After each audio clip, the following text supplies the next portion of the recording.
Hello students, welcome back to my class. और आज है आपदा से रिलेटेड यानी डिजास्टर की क्लास 2। इससे पहले हम आपदा को समझ चुके हैं। आज हम समझेंगे आपदा के प्रकार को। और अगर आप किसी भी तरह की प्रतियोगी परीक्षा की तैयारी कर रहे हैं, चाहे प्री की तैयारी कर रहे हो, चाहे मेंस की तैयारी कर रहे हो, या फिर इंटरव्यू की तैयारी कर रहे हो, एस्से लिखना है, बहुत ही अच्छे नंबर लाने हैं आपको एस्से में, तो इन वीडियोस के थ्रू इस टॉपिक को पूरी तरह से कवर करिए। ये आपके लिए बहुत ही यूज़फुल होगा, खासकर आपके इंटरव्यू में, क्योंकि डिज़ास्टर जो है ना, वो अगले कुछ सालों के लिए बहुत ही इंपॉर्टेंट टॉपिक हो गया किसी भी प्रतियोगी परीक्षा के लिए। तो चलिए शुरू करते हैं आपदा के प्रकार। तो सबसे पहले आपदा शब्द जो है ना, ये जो है फ्रांसीसी शब्द से बना हुआ है, जिसका अर्थ है एविल स्टार। एविल स्टार या मतलब बुरा तारा। सबसे पहले तो अगर आप कभी भी आपदा के बारे में लिखते हैं तो ये फैक्ट को जरूर लिखिएगा, आपको बहुत अच्छे नंबर मिलेंगे। इसके बाद लेकिन आपदा को परिभाषित करने की जरूरत पड़ी, तो संयुक्त राष्ट्र आपदा संगठन ने 1984 में आपदा की परिभाषा दी। और आपदा की परिभाषा के हिसाब से उन्होंने कहा कि यह वह घटना है जो समय और स्थान में केंद्रित होती है, जिसमें कोई समुदाय गंभीर खतरे से गुजरता है। घटना, समय, खतरा, और जिससे इतनी हानि होती है कि पूरी संरचना ही उससे बाधित हो जाती है। तो ये 4 टर्म्स मिल करके आपदा बनते हैं। और अगर शब्दकोश के हिसाब से बात करें तो आपदा जो होती है, एक पर्यावरण की घटना होती है, एक व्यापक घटना होती है, एक खतरनाक घटना होती है, और ये विशेष भूमिका निभाती है कि मतलब कोई ये तीनों जो है ना, ये इसमें विशेष भूमिका निभाती है। अब आप समझ रहे होंगे कि पर्यावरण, व्यापक और खतरनाक घटना कैसे हो सकती है। तो कोई भी घटना जो है ना, वो जब अचानक से घटित होती है तो उसको बोलते हैं दुर्घटना। और जब वो दुर्घटना बहुत विस्तृत रूप से होती है तो वो हो जाती है आपदा। बहुत ही आसान टर्म में मैं आपको ये क्रम से बता रही हूँ। तो दुर्घटना छोटी हो तो फिर वो दुर्घटना, और अगर बड़ी होती है तो वो क्या बन जाती है, आपदा बन जाती है। अब आपदा के प्रभाव या लक्षण कैसे पहचानिएगा, तो जब बड़ी संख्या में लोगों की मौत होती है तो वो है आपदा। जब बड़ी संख्या में संसाधनों का हानि होता है तो वो है आपदा। जब बड़ी संख्या में संपत्ति का नुकसान होता है तो आपदा। जब जीवन में बाधा पड़ जाती है तो होता है आपदा। और जब अवसंरचना को क्षति होती है तो होता है आपदा। यानी ये 5 टर्म जो है ना, वो डिसाइड करता है किसी भी आपदा को कि वो आपदा है या नहीं है। अब चलिए इससे आगे की चीज देखते हैं। अब किसी भी आपदा के पीछे का मेन परिप्रेक्ष्य क्या होता है सार्वभौमिक रूप से। तो पहला तो है कि किसी भी घटना से उत्पन्न क्षति होता है, उसका पहला परिप्रेक्ष्य। तो बहुत सारे राइटर्स जो हैं वो मानते हैं कि अगर 500 से ऊपर की मौत होती है और 1 करोड़ यूएस डॉलर का नुकसान होता है तो फिर वो आपदा कहलाती है।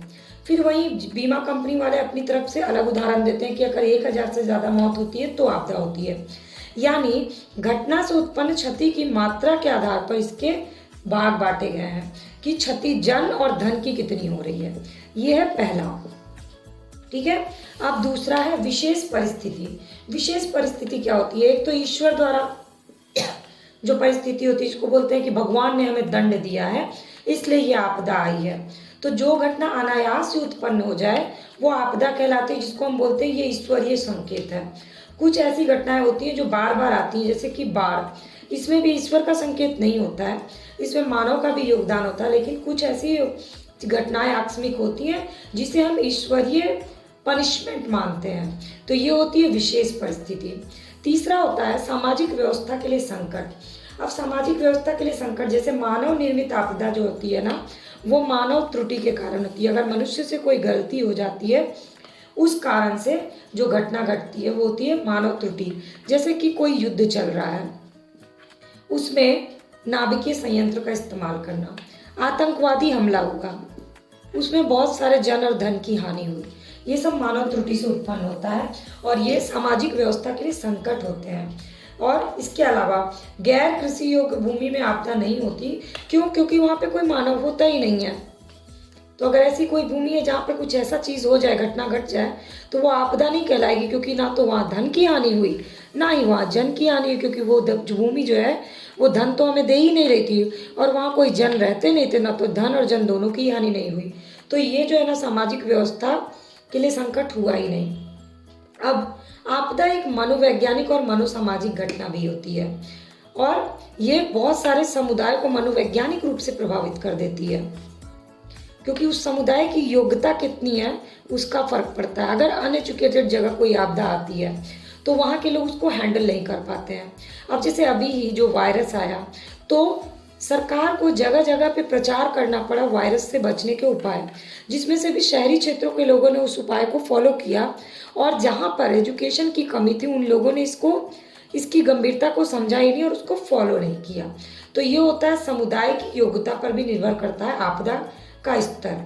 तो आपदा का स्तर इसके आधार पर डिसाइड करना होता है। इसके बाद होता है सामाजिक संवेदनशीलता। सामाजिक संवेदनशीलता आपदाओं के प्रति लोगों की प्रतिक्रिया क्या हो रही है उस पर निर्भर करता है। किसी भी आपदा के समय लोग कैसी प्रतिक्रिया दे रहे हैं। जैसे अभी के कोरोना वायरस के समय में लोगों की मिलीजुली प्रतिक्रिया, किसी के हिसाब से ये ऐसा कोई वायरस था ही नहीं, ये सिर्फ अफवाह थी। किसी ने अपने आप को ऑलमोस्ट 1 साल तक लॉकडाउन में अपने आप को पैक करके रखा, किसी ने प्रिकॉशन भी लिया और बाहर काम भी किया। तो अलग अलग लोगों की अलग अलग प्रतिक्रिया रही। अब आपदाओं में क्या होता है, आरोप लगना शुरू हो जाता है। तो आरोप एक दूसरे पे लगाते हैं। जैसे इस वायरस के समय हमने चीन पे आरोप लगाया है, तो ऐसे में हम दोषी पक्ष की तलाश करने लगते हैं और अपने हमें क्या करना है ये हम भूल जाते हैं। इसके बाद आपदा जो है वो गलत मिथक से भी फैलता है। गलत मिथक यानी जैसे कि भगदड़ मच जाती है, कहीं किसी गलत मिथक के फैलने से भगदड़ मच जाती है, जिससे लोगों की भावना ही नहीं हताहत होती है बल्कि लोग भी हताहत हो जाते हैं। तो गलत मिथक भी आपदा का कारण होता है। तो ये हो गए आपदा के परिप्रेक्ष्य। अब हम समझते हैं आपदाओं के प्रकार कितने होते हैं। और अगर आपको ये जानकारी पूरी अच्छी लग रही होगी और अभी तक वीडियो देख रहे हैं तो प्लीज़ लाइक और कमेंट करना मत भूलिएगा। तो आपदा के प्रकार अपने आप में बहुत वास्ट है, मैं इसको आपको बहुत शॉर्ट में बताती हूँ। आपदा के प्रकार अभी तक आप पढ़ते आए हैं कि प्राकृतिक होता है और मानव निर्मित होता है। तो प्राकृतिक खतरा में आता है भौगोलिक खतरा, जलीय खतरा और जैविक खतरा। तीनों खतरे आते हैं प्राकृतिक खतरे में। और इसके बाद आता है प्रौद्योगिकी खतरे, यानी प्रौद्योगिकी आपदा होती है। ये होता है जिससे बहुत भारी मात्रा में क्षति होती है, जैसे कि औद्योगिक प्रदूषण होना, रेडियोधर्मिता होना, बांध की असफलता होना। ये सब क्या है, प्रौद्योगिकी खतरे हैं। इसके बाद आता है जल और जलवायु संबंधी आपदा, जिसका सबसे ज़्यादा परसेंटेज है बाढ़, सूखा, चक्रवात। इसको डिटेल में पढ़ना बहुत ज़रूरी है, तो मैं आपको इसको डिटेल में बताऊंगी। और जल और जलवायु संबंधी आपदा को भी पार्ट वाइज है। एक तो होता है भौगोलिक आपदा, दूसरा होता है जैव आपदा, तीसरा होता है रासायनिक आपदा और चौथा होता है दुर्घटना संबंधी आपदा।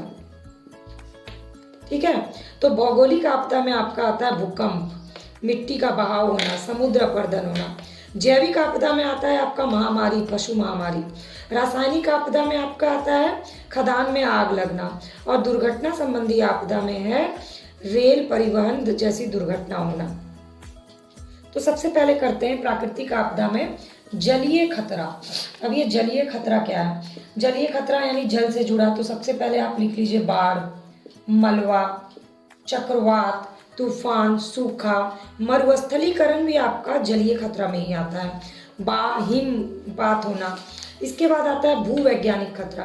तो भूवैज्ञानिक खतरे में आपके आएंगे भूकंप, ज्वालामुखी का फटना, सुनामी आना।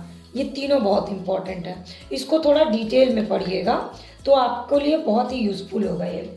ठीक है, अब जैसे अब सुनामी को पढ़ लेते हैं, थोड़ा सा डिटेल सुनामी के बारे में जान लेते हैं कि जब समुद्र तल में भूकंप आता है तो ये भूकंपीय तरंग जो होती है ना उसके कारण सुनामी आता है, जिसका अर्थ होता है बंदरगाह और के बगल की जो लहरें उसके कारण जो ज्वारीय तरंगें उत्पन्न होती है, ये हो गया सुनामी। तो सुनामी भारत से रिलेटेड आप पढ़ चुके हैं पहले ही सुनामी के बारे में। तो सुनामी बेसिकली क्या है, एक जलीय खतरा उसमें है। इसके बाद अगला आता है भूकंप। भूकंप क्यों आता है, तो चट्टानों के टूटने से, स्थान बदलने से, यानी ये प्राकृतिक खतरा है जो कि बहुत ही विनाशकारी होता है। भूमि का हिलना, उसमें विस्फोट होना, मृदा का द्रवीकरण। और भूकंप का इसीलिए रिक्टर स्केल के पर उसका विभाजन किया गया है अलग अलग उसमें उसकी क्षमता के हिसाब से। इसके बाद भूकंप के बाद क्या होता है, तो उसके लिए ज़रूरी है कि उसका सही मापन किया जाए, उसके बाद उसकी क्षति की गणना की जाए, इसके बाद उसका कारण पता किया जाए, वहाँ पे जनसंख्या घनत्व कितना है वो पता किया जाए, और उसके बाद ही भूकंप जोखिम शमन नीति लागू हो सकती है। इसके लिए लोगों में जागरूकता फैलाना बहुत ज़रूरी है। ये मैं आपको कीवर्ड्स के थ्रू पूरी कहानी बता रही हूँ। कीवर्ड्स को आप बहुत डिस्क्रिप्शन में दे सकते हैं, और उसी हिसाब से भवन निर्माण किया जाना चाहिए। अगला है भूस्खलन। ये क्या होता है, तो ये पर्वतीय भूभाग जो है ना, जो भारत में फैला हुआ है, उसमें आता है जब कोई भी पर्वतीय जो है ना बहुत दुर्बल हो जाती है, तो उसमें भूस्खलन हो जाता है। ठीक है, तो ये जो भूस्खलन है इससे भी बहुत ही हानि होती है जन और धन की। तो भूस्खलन भारत में आता है हिमालय में, पूर्वोत्तर क्षेत्र में, पश्चिमी घाट में। ये है भूस्खलन का क्षेत्र, और इससे भूकंप, ज्वालामुखी, भारी वर्षा, ये सब चीज़ें भी हो जाती है। तो इसके लिए भी सेम वही उपाय करना है कि शमन तभी हो सकता है जब उस एरिया के बारे में सही टेलीमेट्रिक प्रणाली बनाई जाए। तो कब होगा उसका शमन, जब टेलीमेट्रिक प्रणाली सही होगी, और इसका सही मात्रा, सही समय पर इंजीनियरिंग समाधान बहुत ज़रूरी है। ये सब टर्म्स याद रखिएगा, ये आपको बहुत एक्स्ट्रा नंबर दिलवाता है अगर इस टर्म्स का इस्तेमाल करते हैं। और इंजीनियरिंग समाधान में क्या है, तो पुष्ट दीवार का निर्माण करना, खतरे का मानचित्रण करना, पुनः वनीकरण करना, निगरानी करना, गैर सरकारी संगठनों की भी भागीदारी होनी चाहिए, नदियों के अपरदन को रोकना। अब है भूकंप कर लिया, सुनामी कर लिया, भूस्खलन कर लिया। अब हम चलते हैं सूखे की तरफ। अब है सूखा। तो सूखे की भी 3 श्रेणी है। एक तो मौसम संबंधी सूखा होता है, दूसरा जल संबंधी सूखा होता है, और तीसरा कृषि संबंधी सूखा होता है। ये बहुत ही इंपॉर्टेंट है, इस टर्म को याद करना। मौसम संबंधी, जहाँ कई मौसम के हिसाब से दिन, महीने, मौसम, वर्षा की कमी। जल संबंधी सूखा होता है जहाँ पर स्पेसिफिक कोई जगह होती है जहाँ जल संसाधनों की कमी होती है। और कृषि संबंधी सूखा, जब कृषि की उपज के अकॉर्डिंग कम बारिश होती है तो वो कृषि संबंधी सूखा होता है। अब सूखे का कारण क्या होता है, सूखे का कारण होता है, एक तो होता है मानसून में परिवर्तन होना, दूसरा होता है भूपृष्ठ में जल की कमी होना, और इसका प्रभाव क्या पड़ जाता है, तो इसका प्रभाव पर्यावरण पे पड़ता है।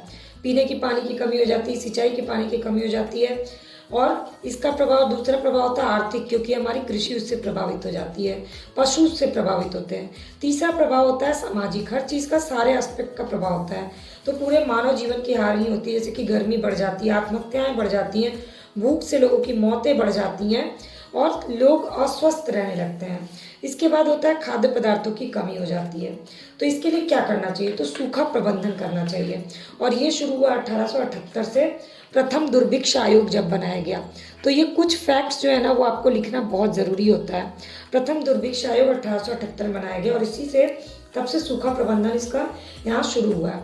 इसके बाद चेतावनी प्रणाली बनाई गई, सूचना का प्रसार किया गया, उन्नत जल प्रबंधन की व्यवस्था की गई, फसल रणनीति अपनाई गई, बिजली उत्पादन, बिजली से सिंचाई की व्यवस्था की गई, रोजगार, अगर लोगों को किसानी मतलब कृषि अगर सूख जा रही है तो लोगों को रोजगार खत्म ना, इसलिए इसके अलावा रोजगार सृजन की व्यवस्था की गई। मतलब जो समस्या थी उस पर फोकस्ड होना है। स्वास्थ्य की व्यवस्था की गई, पशुओं की देखभाल के लिए अलग से व्यवस्था की गई, चारागाह स्थापित किया गया। तो इस तरह से सूखा का पूरा प्रकार, कारण, उसका प्रभाव, उसका समाधान, ये है कीवर्ड्स। अब अगला है मरुस्थलीकरण। ये जो है ना, ये बहुत धीमी गति वाला खतरा, इसको टर्म कहा गया ज्योग्राफी में, धीमी गति वाले खतरा, जो कि प्राकृतिक आपदा, मानव या पशु के दबाव के द्वारा उत्पन्न होती है। तो ये गौण खतरा यानी छोटा खतरा होता है, लेकिन इसके प्रभाव जो है ना वो विशाल होते हैं। तो सबसे पहले मरुस्थलीकरण से लोग मरुस्थल को छोड़ने को मजबूर हो जाते हैं, उस जगह को छोड़ने को मजबूर हो जाते हैं। फिर मलबे का प्रभाव होता है, ठीक है। अब इसके अलावा कुछ छोटे मोटे और वो हैं खतरे हैं, जैसे कि मलबे का प्रवाह होना भारी मात्रा में, ये भी आपदा बन जाता है। हिमस्खलन होना, ये सब टर्म है, लिख लीजिएगा आप लोग। फिर है मौसम संबंधी खतरा। पृथ्वी पे ऐसा कोई भी स्थान नहीं है जहाँ मौसम संबंधी कोई खतरा ना हो, यानी प्राकृतिक खतरा हर जगह है। इसके बाद है मॉनसून का प्रभाव। इसके बाद है बवंडर आ जाना, जैसे कि गर्म हवा, शुष्क वायु, ये सब बवंडर होता है। इसके बाद है बर्फीला तूफान आना, फिर है ओलावृष्टि होना। तो ये कुछ और प्राकृतिक खतरे हैं।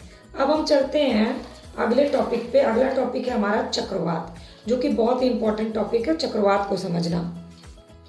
तो ये चक्रवात क्या है? चक्रवात जो होता है ना, वो तूफान होता है जो कि बहुत ही विनाशकारी प्राकृतिक आपदा होती है और अधिकतर समुद्र तटीय राज्यों में आता है ये, ठीक है।